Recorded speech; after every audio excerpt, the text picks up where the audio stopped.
En algún momento durante el otoño de 1879, dos chicos adolescentes finalmente cedieron a la tentación.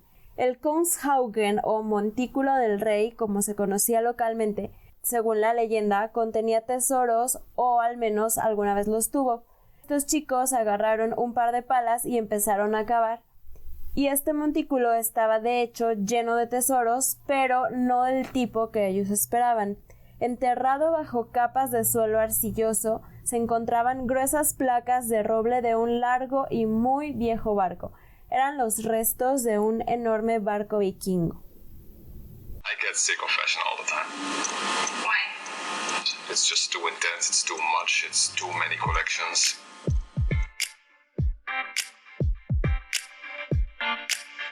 Historia y moda es un recorrido por la historia de nuestra cultura, el arte, la economía, la política y los roles de género, teniendo la moda como hilo conductor. Este es un viaje para los curiosos, los apasionados, los detractores y todos los que quieran conocer el origen de los grandes sucesos y las pequeñas cosas que han tejido nuestra sociedad. Somos Diana y Ceci y te acompañaremos en este apasionante viaje. ¡Bienvenido! ¡Comenzamos! Bienvenidos a este nuevo episodio de Historia y Moda. Hoy tenemos un tema que para muchos puede ser muy intrigante o misterioso, pero primero quisiera saber, Ceci, ¿tú qué piensas cuando yo te digo vikingo? ¿Qué imagen se te viene a la cabeza? Cuando me dices vikingo, pienso en hombres rudos, blancos, como grandes, con tatuajes, vestiduras de piel, con sus cascos con cuerno, y sí, como hombres blancos muy, muy rudos. Exacto, es curioso porque el tema de hoy vamos a ver un poco sobre el estilo de vida vikingo, pero cómo es la lana, o sea, algo tan noble y tan suave, lo que realmente los hizo ser quienes ellos eran. En algún momento durante el otoño de 1879, dos chicos adolescentes finalmente cedieron a la tentación. Habían vivido toda su vida en la granja de su padre en Sandefjord, una tranquila región costera a 62 millas al sur de Oslo, Noruega, y cada pulgada de ella era familiar para ellos. Pero había un área en uno de los campos que desde hace mucho tiempo había despertado su interés.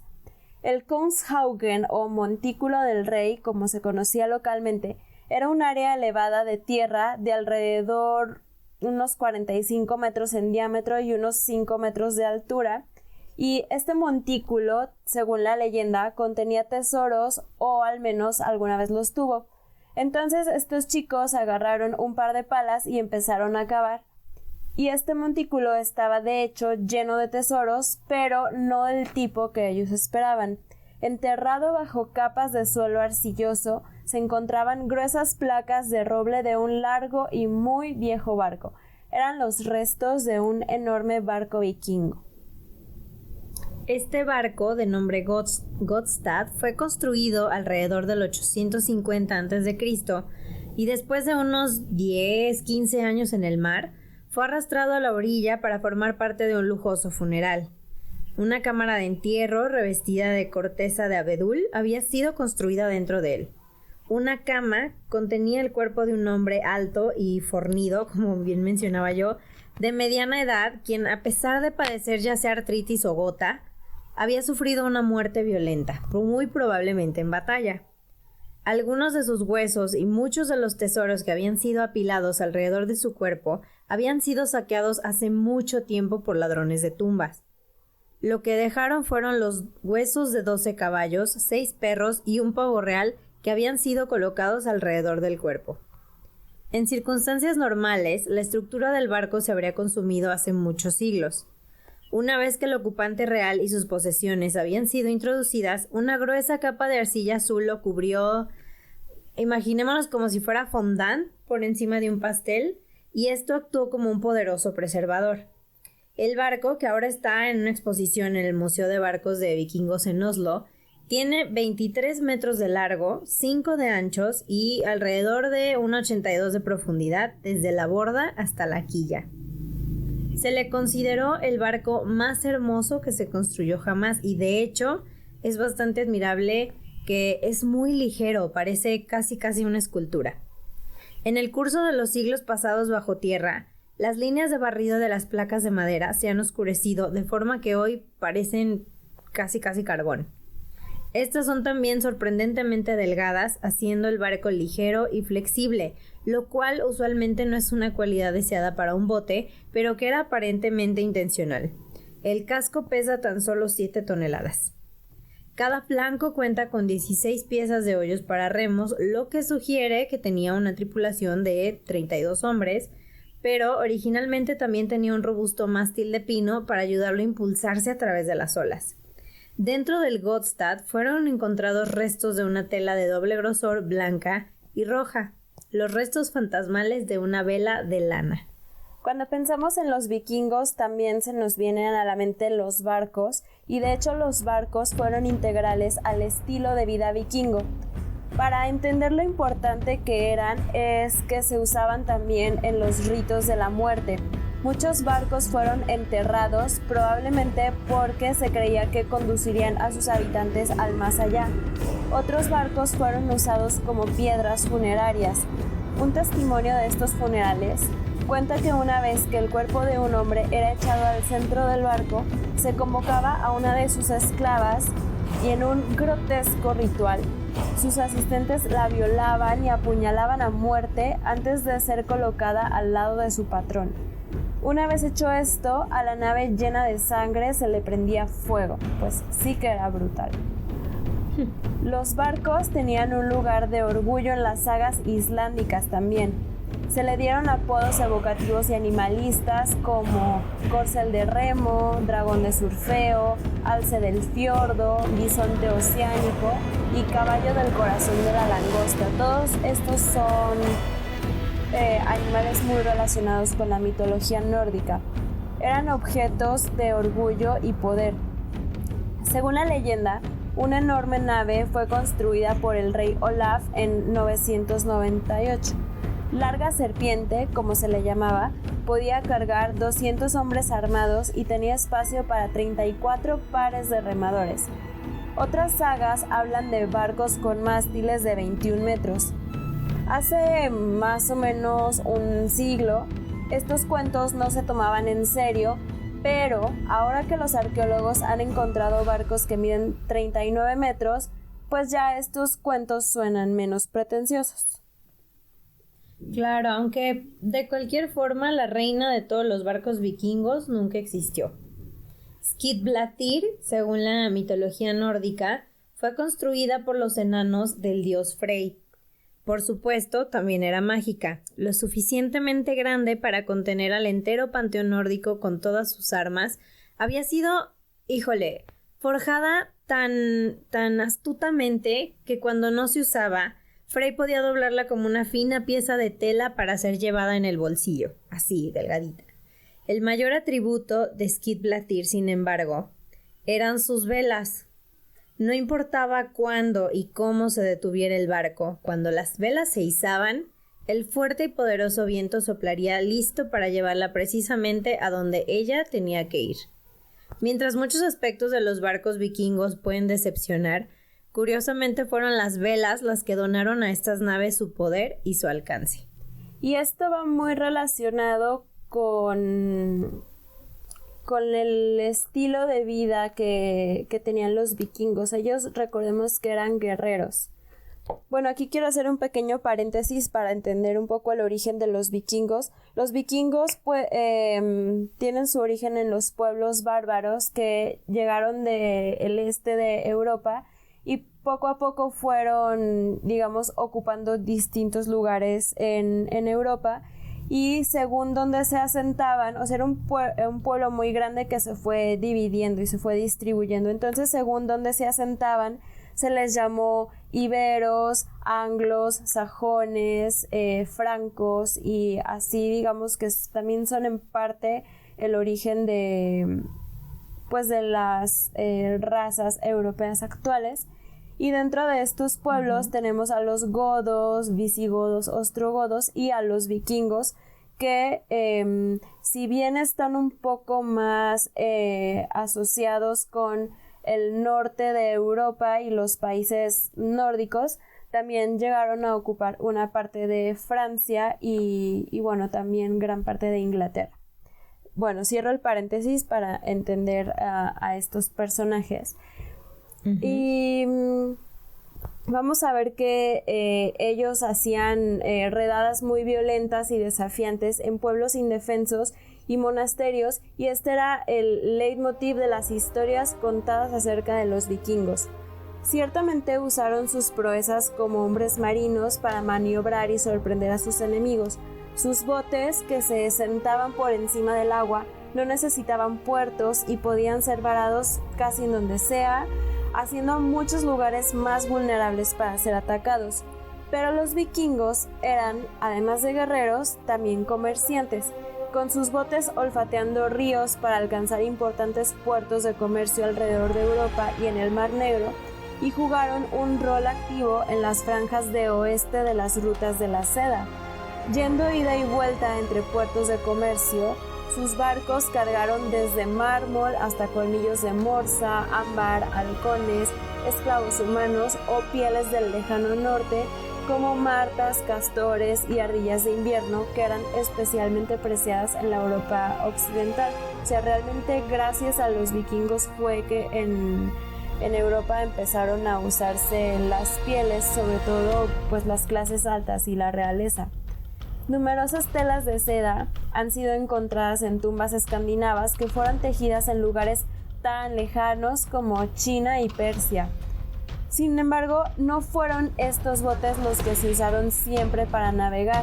Antes había barcos de piel y buques de guerra estos a remo, que permitieron a los anglos alcanzar Inglaterra en el V siglo.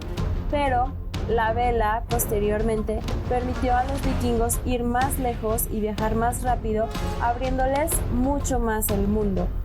Gracias a sus habilidades de constructores de remos y navegantes, las vías marítimas se convirtieron en caminos en vez de obstáculos.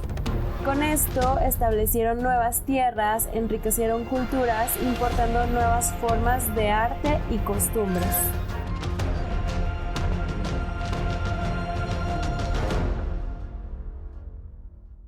Qué curioso que casi siempre ven a los vikingos como sí navegantes, pero como personas que estaban en un solo lugar. Y no, realmente los vikingos poblaron Islandia y Groenlandia. El número de personas viviendo en estos lugares dio un salto de 0 a 70,000 en solo 70 años, conforme barcos cargados de gente llegaban buscando, obviamente, una mejor vida. Los vikingos también conquistaron Normandía y partes de Italia. También alcanzaron Irlanda, Inglaterra, Shetland, el Mar Negro e incluso América. Mucho de lo que sabemos sobre el viaje de los vikingos a América y su tiempo ahí viene de sagas islándicas. Como fuentes no son los ideales. Tienden a enfatizar cosas que hicieron los nórdicos o incluso poetas individuales y familias que las cuentan como especialmente valientes y desafiantes. Es normal que se echen flores. Prodigiosas descripciones se han dado a las batallas y muertes heroicas, y el trabajo de las mujeres es todo menos invisible. Hay 2 sagas que mencionan Vinland, un lugar al oeste de Groenlandia con excelente cacería, suficiente madera para hacer botes, ríos bien abastecidos y jugosas viñas. De aquí viene el nombre de Vinland. Los Skrellings, o gente miserable, como los vikingos lo llamaban en ese entonces, eran los habitantes originales de esta tierra, que amargamente resintieron las incursiones de los recién llegados, disparándoles con arcos y flechas. Sus ataques se volvieron tan pero tan violentos que después de solo algunos años la nueva colonia se abandonó por completo y, según cuentan las sagas, los nórdicos navegaron de regreso a casa. Las sospechas de que Vinland era de hecho América eran muy latentes en el siglo XIX.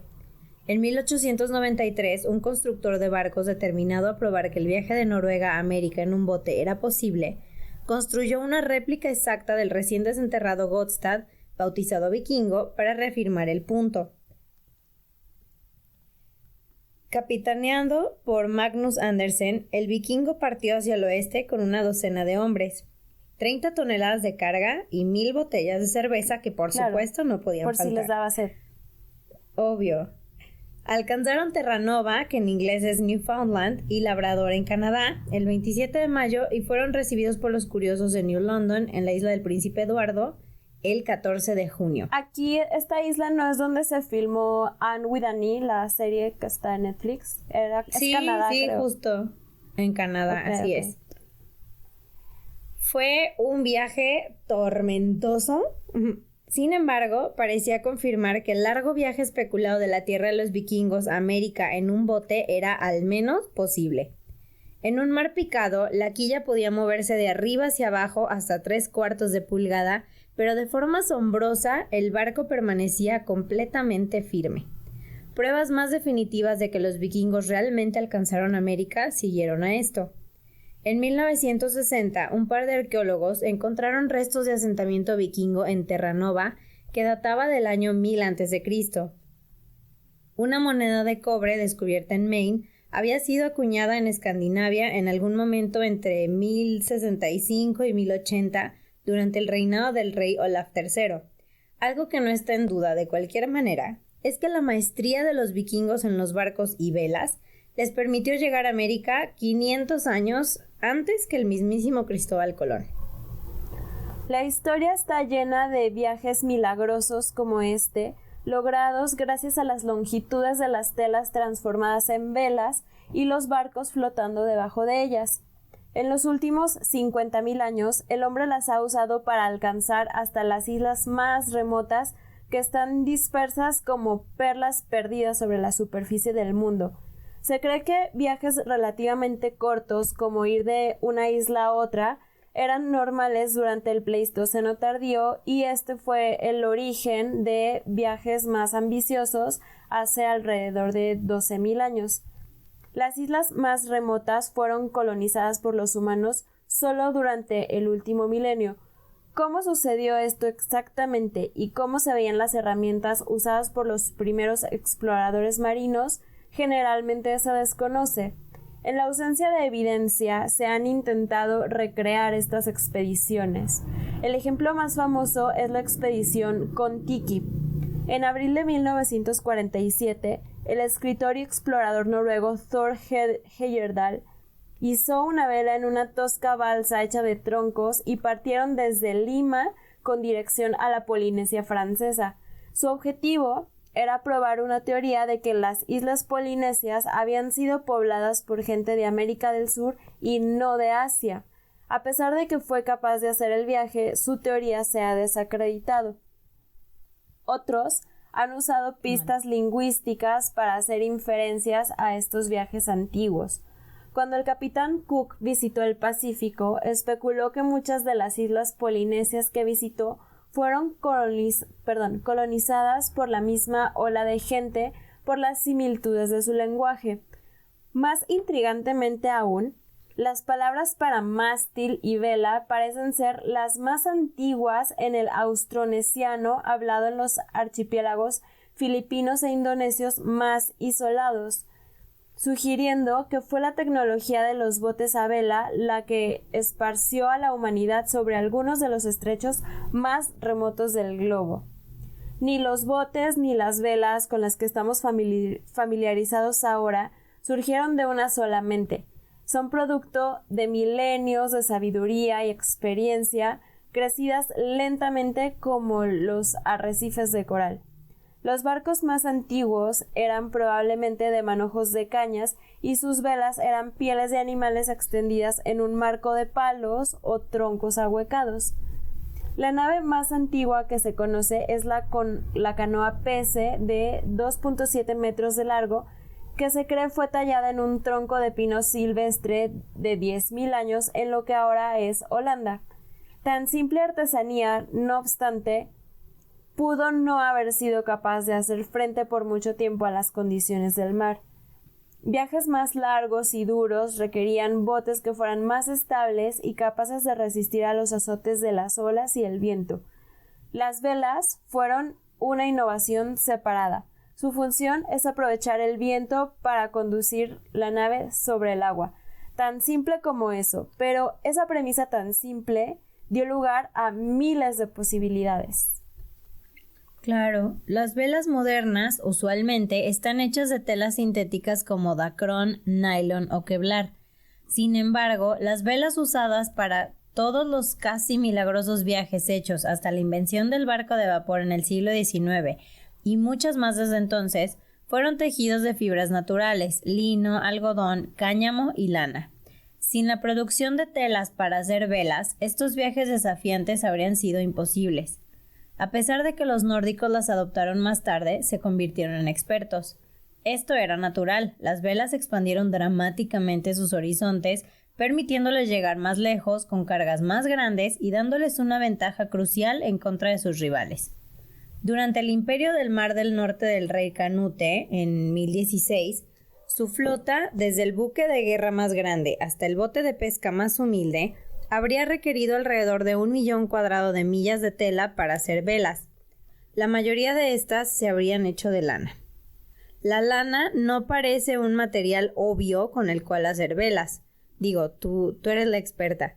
Su calor natural, la calidad por la cual tradicionalmente se ha apreciado, no es útil en estas circunstancias.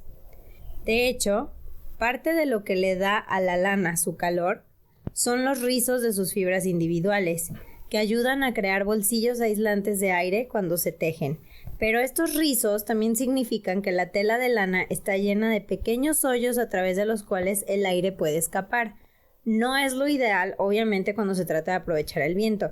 Y como cualquiera de nosotros que hemos lavado alguna vez un suéter de lana puede testimoniar, esta absorberá muchísima agua, haciéndose muy pesada y tomando mucho tiempo en secarse. Dadas estas desventajas, parece increíble que alguien pudiera haber pensado en usar la lana para hacer velas. Aún así, no solo esas velas eran un elemento estándar para los botes, sino que fueron usadas por los vikingos cuando comercializaban bienes al otro lado de Europa, y muy probablemente hicieron el largo viaje desde y hacia América. Podría ser tentador pensar que en cuanto hubiera nuevas alternativas, la lana se abandonaría, pero fue todo lo contrario. Las velas cuadradas de lana se siguieron haciendo en Escandinavia y en las Islas Faroe en el siglo XX. La historia de cómo se hicieron las velas vikingas comienza como normalmente empiezan los cuentos de cosas de lana, con las ovejas. Las islas que están entre Noruega, Escocia e Islandia han sido conocidas por sus ovejas y por la calidad de sus tejedores por cientos de años. A pesar de que mucha gente que compra suéteres de la isla Fair como souvenir no lo sabe, la raza de ovejas y de dónde se originan es muy inusual. Las ovejas primitivas son más pequeñas y proveen menos carne y lana que sus rivales como las Romney y las Merino, que son las que normalmente se usan para la mayoría de las prendas de vestir y el mobiliario de hoy. Pero lo que estas ovejas del Atlántico Norte carecen de peso, lo compensan con creces en resistencia y adaptabilidad obstinada. Pueden en su mayor parte valerse por sí mismas sin el mimo y todos los cuidados que requieren sus parientes modernos, y también pueden sobrevivir e incluso prosperar con una dieta muy dura. Los especímenes nativos de North Ronaldsay, la parte más septentrional de las Islas Orkney, se ha adaptado a comer algas casi exclusivamente, abriéndose caminos sobre las rocas resbaladizas cerca de la orilla del mar y evitando comidas más exuberantes y verdes. Estas ovejas más resistentes habrían sido aprobadas, por así decirlo, por los vikingos porque eran parecidas a sus razas nórdicas, que son las antiguas de cola corta. Las ovejas vikingas también habrían tenido aproximadamente el tamaño de un perro grande, o sea, la mitad del tamaño de las razas que conocemos, de las más populares, pastando en páramos de brezos en lugar de pastos cubiertos de hierba, y habrían vivido semisalvajes, solo entrando en contacto cercano con sus dueños 1 o 2 veces al año, o sea, eran como muy fáciles de mantener. Su lana también es crucialmente diferente. Y es aquí donde es toda la diferencia y el por qué se usaba la lana, pero era esta lana. Sus abrigos no solo venían en una variedad de colores, negro y marrón, además de blanco, sino que sus vellones estaban compuestos de 2 capas, una exterior nervuda que los cubría y una suave y altamente aislante. Esto no es común en las ovejas que se crían hoy en día. Otra rareza de la lana de la oveja nórdica antigua era su alto contenido de lanolina, que la hace, ojo, más repelente al agua, una excelente calidad para la fabricación de velas. Claro, tiene todo el sentido. Trabajar este tipo de lana requería más tiempo, por lo que es probable que fuera un trabajo hecho en familia. Una vez esquilada y clasificada, la lana se retorcía en madejas y se almacenaba en bolsas de piel de animal curadas con aceite de pescado hasta más tarde en el año. Luego venía el trabajo realizado predominantemente por mujeres, hilado, tejido y acabado. Las fibras largas y gruesas se peinarían y, utilizando un uso de caída, se girarían apretadamente en el sentido de las agujas del reloj para crear hilos muy fuertes. Estos se usarían para la urdimbre, que debía ser impermeable y resistir la tensión de tracción y la tensión del viento.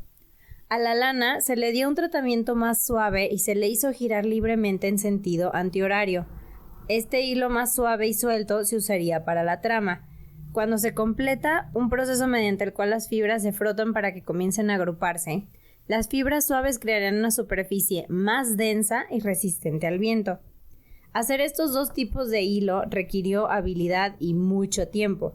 Alguien con especial experiencia puede producir entre 30 y 50 metros de hilo, más o menos cada hora, utilizando un uso y una rueca. Aún así, una gran vela de aproximadamente 90 metros cuadrados representa el trabajo de alrededor de, ¿qué te gusta?, 2 años y medio de trabajo moderno. El peso de la tela variaba según el tamaño de la vela prevista. Para un barco de unos 100 metros cuadrados se tejía una tela gruesa. Los barcos más pequeños requerirían algo mucho más liviano. Era un trabajo que requería mucho tiempo. Un solo metro de tela tomaría alrededor de 20 horas para tejer. Debido a que los telares eran generalmente mucho más estrechos de los que debían ser las velas, varias piezas de tela se cosían juntas. El toque final fue una etapa de 2 procesos conocida como smurring. Primero, se cepillaba la tela con una mezcla de agua, grasa de caballo o aceite de pescado y ocre, una tierra rojiza natural. Cuando esto se secaba, se aislaba la superficie de la vela con sebo de vaca líquida caliente o alquitrán de abeto. El engrasado ayudó a suavizar las diferencias entre las telas individuales, de modo que el aire fluyera fácilmente sobre las uniones, mientras que las partículas de ocre tapaban los espacios entre las fibras de lana. Las pruebas modernas en tela, hechas de acuerdo con los exigentes estándares de los vikingos, muestran que, mientras las telas cerradas pero sin tratar tienen alrededor de un 30% menos de permeabilidad al aire, la tela terminada y ahumada tenía un flujo de aire cercano a 0, aumentando dramáticamente su efectividad como un navegar. Estas velas estaban tan bien elaboradas que si se mantenían correctamente se podían esperar que duraran 40 o 50 años. Hacer los textiles, y en particular las velas técnicamente desafiantes, habría requerido más esfuerzo que hacer el barco en sí. Si bien se ha estimado que 2 carpinteros hábiles necesitarían 2 semanas para hacer una lancha, crear una vela requeriría 2 mujeres 1 año completo o más, dependiendo de la talla requerida.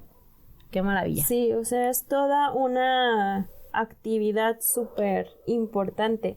Y así como la fabricación de velas era un asunto común, también lo era su mantenimiento, porque claro, o sea, después de tanto tiempo y tantos recursos invertidos, tenían que trabajar en mantenerlas también. En 1309, el rey Haakon V aprobó una ley que responsabilizaba a diferentes regiones del mantenimiento y equipamiento de un barco para su uso en tiempos de guerra. Según esta ley, la vela y otros equipos utilizados en la protección del país se guardaban en la iglesia de acuerdo con la tradición antigua. Esto nos da una imagen de que cada pequeña comunidad trabajaba junta para equipar un barco y marineros locales. O sea, cada pequeña comunidad tenía su barco, sus velas y sus marineros. Y esto también explica por qué había una gran variedad regional en telas para velas y también porque ese trabajo se hacía también, porque si era local, pues la ropa y las velas hechas en casa en las noches de invierno eran para que las utilizaran los hermanos, los hijos, los esposos y los padres. Entonces, o sea, digamos que era algo que pertenecía a la comunidad, entonces se hacía pues con este cuidado y este cariño. Los recientes intentos de arqueología experimental, que es construir y fabricar barcos según las especificaciones vikingas, han proporcionado una visión fascinante de lo que podría haber sido navegar en un barco propulsado por lana. Por un lado, se asumió que las velas cuadradas habituales para los botes vikingos serían ineficaces y solo permitirían que los barcos navegaran a favor del viento, pero este no es el caso. Las recreaciones fieles han podido operar a unos 50 grados en el viento, solo unos 5 grados menos de lo que se esperaría de un velero moderno. En julio del año 793 después de Cristo, un desastre azotó un monasterio de Northumbria en el noreste de Inglaterra y llegaron a la iglesia de Lindisfarne, escribió un cronista después. Lo echaron todo a la basura con graves saqueos, pisotearon los lugares santos con los pies contaminados, excavaron altares y se apoderaron de todos los tesoros de la Santa Iglesia. Incluso los mismos santos hermanos no eran inviolables. Algunos fueron asesinados, otros se ahogaron en el mar o se los llevaron con grilletes, presumiblemente destinados a una vida de esclavitud. Los villanos de la pieza, por supuesto, eran asaltantes vikingos, y el impacto de su ataque a Lindisfarne repercutió en toda la cristiandad. Alcuin of York, un erudito inglés, escribió cartas indignadas a todas las personas poderosas en las que podía pensar. Nunca antes, tronó en su misiva al rey Athelred, había aparecido tanto terror en Gran Bretaña como ahora hemos sufrido de una raza pagana. La Europa cristiana iba a sufrir muchas más afrentas de este tipo en los años venideros y rápidamente el pánico se propagó. Lo que hizo que estos ataques fueran aún más irritantes fue que hasta entonces el mar se había visto como una barrera protectora más que como un medio de transporte. Alcuin insinuó precisamente esto en su carta a Athelred. Ni se pensó que se pudiera hacer una incursión desde el mar. Tan inquebrantable había sido esta creencia que muchas casas religiosas como Lindisfarne habían sido construidas en franjas de tierra bastante desoladas con el mar cercándolos por todos lados. Pero estos eran lugares perfectos para los asaltantes vikingos cuyos botes no necesitaban puertos profundos y que si la lucha se volvía en su contra, aunque rara vez pasaba, podían escaparse rápidamente. Siguieron todavía más ataques. Al año siguiente, las casas religiosas de Wearmouth y Jarrow, donde había vivido Beda el Venerable, fueron allanadas. El monasterio de la isla de Iona fue atacado al año siguiente y luego nuevamente en 802 y 806, de modo que fue despojado casi por completo. En Puerto Mohawk, en Escocia, ahora un pequeño pueblo de pescadores, pero en ese entonces hogar de una próspera comunidad religiosa, las excavaciones han revelado pruebas de otro asalto violento. Además de una capa de cenizas, hollín y fragmentos de esculturas rotas, se descubrió un trozo de cráneo que tiene una profunda hendidura probablemente hecha por la hoja de una espada. Es muy curioso que todas estas comunidades pensaban que se estaban protegiendo y al contrario, se pusieron de pechito para los ataques de los vikingos. Sí, claro, pues tenían el acceso y la salida muy fácil. En fin, no nos consta obviamente, pero tenemos razones para suponer que el brazo que empuñaba la espada pertenecía a un escandinavo. Es extraño, teniendo en cuenta la fiereza angular de la imagen vikinga, recordar cuán cruciales fueron los hilos de lana suave para su estilo de vida. Sí, sin ellos, de hecho, los vikingos pues habrían sido muy diferentes y no estaríamos contando nada de esto. En el siglo XX, los marineros noruegos que salieron a navegar durante 3 meses necesitarían 3 cambios de ropa interior, una camisa, 5 pares de guantes de mar, 2 pares de guantes comunes y un número similar de calzas y medias, en su mayoría hechos con una especie de crochet o técnica de tejido de agujas conocida como nalbinding. Todas estas prendas eran tradicionalmente hechas de lana y necesitaban zurcirse y reponerse con frecuencia. Especialmente los marineros afortunados, aquellos que se lo podían permitir, también podían tener una manta de marineros lujosamente gruesa llamada Georgia, cada una de las cuales exigió la lana de 17 ovejas. Se han ofrecido muchas explicaciones de por qué los vikingos salieron de su nación de origen para explorar el mundo. Algunos han sugerido que una expansión en la producción de hierro permitió fabricar mejores herramientas. Otros han señalado un aumento de la población, un crecimiento del comercio internacional e incluso un periodo de calentamiento global que ha dado lugar a mejores cosechas. Pero nuestra teoría aquí se centra en la lana misma. A medida que los vikingos comenzaron a viajar y comerciar más, su necesidad de lana habría aumentado en consecuencia. Más barcos significaban más velas y ropa de marinero, entonces más textiles, más ovejas y tierra para pastar. De hecho, algunos, incluida la historiadora textil Lis Bender Jorgensen, sostiene que la creciente necesidad de tierra, ovejas y lanas es al menos parcialmente responsable de su expansión agresiva en nuevas tierras como Normandía, Groenlandia y, de hecho, Estados Unidos. Se estima que el equipamiento de un carguero vikingo común y su tripulación, incluida la tela para velas, la ropa de marinero y la ropa de cama, requirió más de 114 libras de lana y el equivalente a 10 años de trabajo.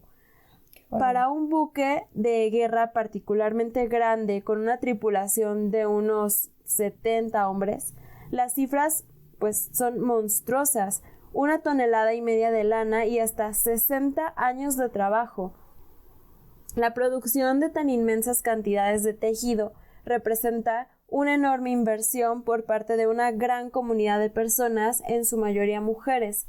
Dado que el rendimiento anual de una oveja nórdica antigua es de solo 2 y 5 libras aproximadamente, con solo 18 onzas adecuadas para tela para velas, la cantidad de ovejas necesarias también habría sido enorme. Según algunas estimaciones, la tela para velas de la flota noruega de la era vikinga habría requerido lana de hasta 2 millones de ovejas.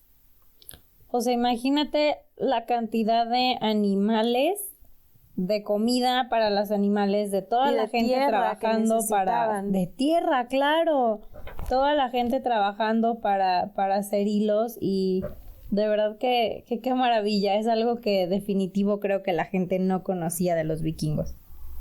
No, es curioso cómo si vemos en todo lo que hemos hablado en este episodio, todo gira alrededor de la lana, o sea, quiénes eran los vikingos, los lugares que alcanzaron, la imagen que tenemos de ellos de guerreros asaltando lugares, todo gira alrededor de la lana y realmente es una teoría de que por su necesidad de más lana llegaron a conquistar lugares como América, que esta es aún una teoría, hay pruebas, no se está seguro, pero es algo que lleva mucho tiempo dando vueltas y pensar que fue por la lana por la que ellos fueron a explorar estos nuevos lugares, pues es realmente, un descubrimiento para nosotras en este momento.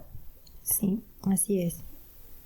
Y quisiera como dejar un poquito a la reflexión de cada quien el tema de que esta herramienta que son las velas era construido por mujeres y, no solo nos vuelve a recordar la importancia de las mujeres en la antigüedad y, cómo fue gracias a su trabajo que civilizaciones pudieron ser lo que son, como los vikingos, pero también yo creo que sería interesante pensar en cómo este trabajo de las mujeres que era tan importante influye en toda la cultura nórdica, que por ejemplo es súper diferente en cuanto a la latina.